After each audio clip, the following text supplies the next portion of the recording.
Hello everyone, চলে আসছি নতুন একটা রেসিপি নিয়ে। আজকে ঢেঁড়সের চচ্চড়ি বানাবো। এটার জন্য ফার্স্টেই আমি 5 ফোড়ন আর শুকনো লঙ্কা দিয়ে একটু ভেজে নিয়েছি। তারপর পেঁয়াজ দিয়ে দিয়েছি।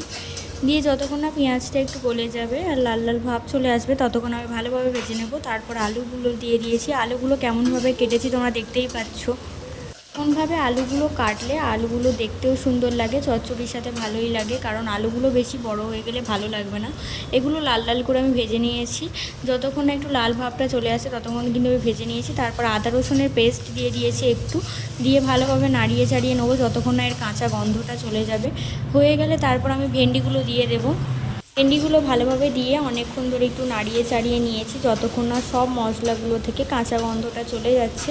ততক্ষণ আমি ভালোভাবে নাড়িয়ে চাড়িয়ে নেব। এখনও কিন্তু আমি কোনো কিছু মশলা দিইনি।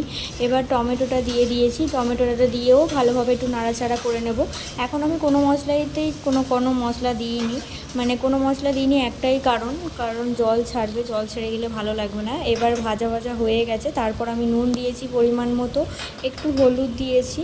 হলুদ দেওয়ার পরে একটু পরিমাণ মতো লঙ্কার গুঁড়ো দিয়েছি, যেহেতু আগে শুকনো লঙ্কা দিয়েছি। ঝালটা আপনাদের পরিমাণ অনুযায়ী দেবেন।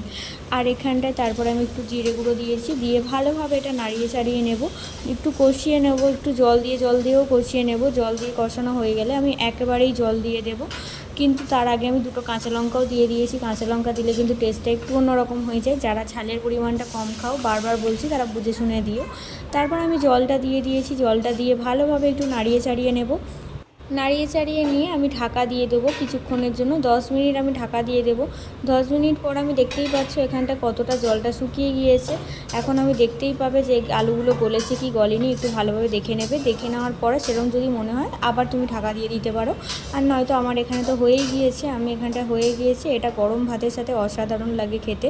আর ঢ্যাঁড়স মানেই তো একটা বাঙালির প্রিয় জিনিস, চচ্চড়ি মানেই বাঙালির প্রিয় একটা খাবার। তো এরকমভাবে তৈরি করে দেখো, ভালো লাগবে খেতে। ভালো লাগলে লাইক কমেন্ট শেয়ার করে দিও। আজকের রেসিপি এই পর্যন্তই। Tata, bye bye.